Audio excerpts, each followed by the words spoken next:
अस्सलाम वालेकुम friends. Egypt और जॉर्डन के बाद यूएई थर्ड अरब स्टेट बनने जा रही है जो इजराइल के साथ अपने रिलेशंस नॉर्मलाइज करेगी। आज हम इस वीडियो में इसी पीस ट्रीटी के बारे में बात करेंगे, मगर उससे पहले अगर आपने इस चैनल को सब्सक्राइब नहीं किया है तो सब्सक्राइब कर बेल आइकन को प्रेस कर दें। फ्रेंड्स, रिसेंटली ही यूएई, यूएस और इजराइल की तरफ से एक जॉइंट स्टेटमेंट इशू की गई है जिसमें यह बात डिक्लेयर की गई है कि यूनाइटेड अरब एमिरेट्स और इजराइल के बीच के जो रिलेशंस है वो नॉर्मल होने वाले हैं। Meanwhile UAE is going to recognise state of Israel. इससे पहले 1978 के कैंप डेविड अकॉर्ड में इजिप्ट पहली ऐसी स्टेट बनी थी जिसने इजराइल को रिकॉग्नाइज किया था, और इसका रिटेलिएशन ये हुआ था कि उस वक्त के जो रूलर थे इजिप्ट के, अनवर सादात, जिन्होंने ये पीस ट्रीटी की थी, उनको असैसिनेट कर दिया था। फिर 1994 में जॉर्डन ने एक पीस ट्रीटी करके एक काइंड ऑफ रिकॉग्निशन दिया था इजराइल को, और अब 2020 में यूएई ने इजराइल को रिकॉग्नाइज कर लिया है और दोनों स्टेट्स मिलकर इन फ्यूचर एक बायलैटरल ट्रीटी करेंगे, जिस ट्रीटी के बाद ऑफिशियली जो है यूएई इजराइल को रिकॉग्नाइज कर देगा। फ्रेंड्स, एक बात यहां पर क्लियर करना बहुत जरूरी है। अगर आपको लग रहा है कि ये सब अचानक से कैसे होने लग गया, ये अचानक से ये पीस ट्रीटी कैसे होने लग गई, तो मैं एक बात क्लियर कर दूं कि ये सब अचानक से नहीं हो रहा है, ये सडन सब कुछ नहीं हो रहा है। मैं इस पे ऑलरेडी वीडियो बना चुका हूं कि किस तरीके से अरब स्टेट्स मिलकर फ़लस्तीन को धोखा दे रहे हैं और इजराइल के साथ अपने रिलेशन स्ट्रॉन्ग कर रहे हैं, चाहे वो ओमान हो, सऊदी अरेबिया हो या फिर वो कुवैत हो। इन सब के रिलेशंस जो हैं वो ऑलरेडी इजराइल के साथ हैं, मगर वो अंडर टेबल हैं, वो कोविड रिलेशंस है। दुनिया के सामने उन्होंने कोई भी ट्रीटी नहीं की है, वो छुप छुपा कर किसी तरीके से इजराइल के साथ रिलेशंस करते हैं, टेक्नोलॉजी पे या ट्रेड करते हैं, मगर ओपनली नहीं करते थे।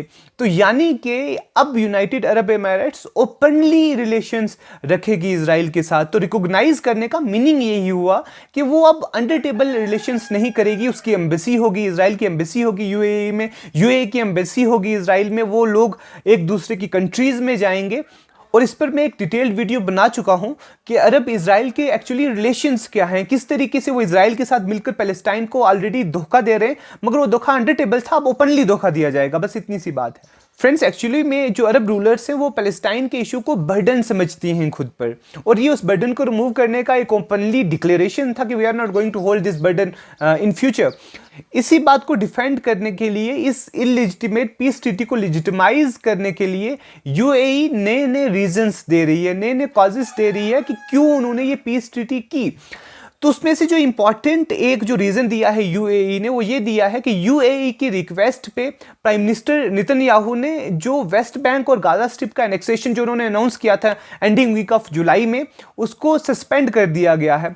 इससे बड़ा झूठ कोई हो ही नहीं सकता। रिसेंटली बेंजामिन नेतन्याहू ने जो अरब इजराइल की ट्रीटी के बाद का एक इंटरव्यू है उसमें ये चीज़ कही थी कि उन्होंने पोस्टपोन किया है जो एनेक्सेशन है वेस्ट बैंक और गाजा स्ट्रिप का। This deal is still on the table, this annexation is still on the table. अगर वो इस हफ्ते नहीं इसको एनेक्स करेंगे, they will be doing it soon in future. तो इन्होंने ये बात बिल्कुल झूठी है जो यूएई कह रहा है कि यूएई की रिक्वेस्ट पे सस्पेंड कर दिया गया है एनेक्सेशन। और बेंजामिन नेतन्याहू ने ये भी कहा है कि there is no change in our plan to apply our sovereignty into Judea और समारिया, जो के नाम है वेस्ट बैंक और गाजा स्ट्रिप के, कि they are going to apply their sovereignty into both of these places soon in future. और एक बहुत इंपॉर्टेंट बात ये कि इजराइल की डिफेक्टो ऑलरेडी वहां पर एनेक्सेशन हो चुकी है।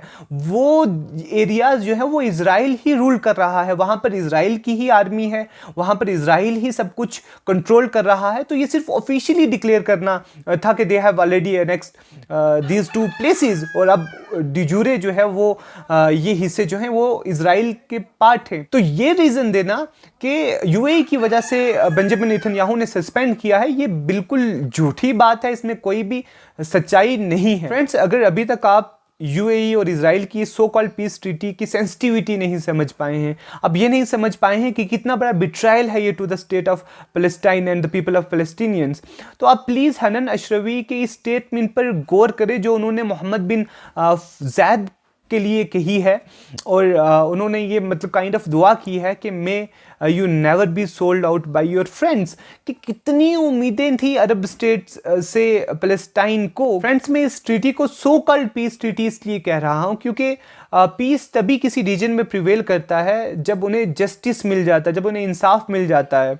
तो पीस के लिए इंपॉर्टेंट है कि जस्टिस मिले, और पैलेस्टीनियंस को जब तक जस्टिस नहीं मिलेगा, जब तक उनकी स्टेट उनको वापस नहीं मिलेगी, जब तक वो जो लाखों लोग मरे हैं उनका अजाला नहीं किया जाएगा, तब तक फ़लस्तीन और इजराइल के बीच में पीस मुमकिन ही नहीं है। जब तक ये इलीगल ऑक्यूपेशन ऑफ पैलेस्टाइन ख़त्म नहीं हो जाता, जब तक उनको उनके राइट्स नहीं मिल जाते, तब तक पीस की बात करना हवा में कैसल्स बनाने के बराबर है।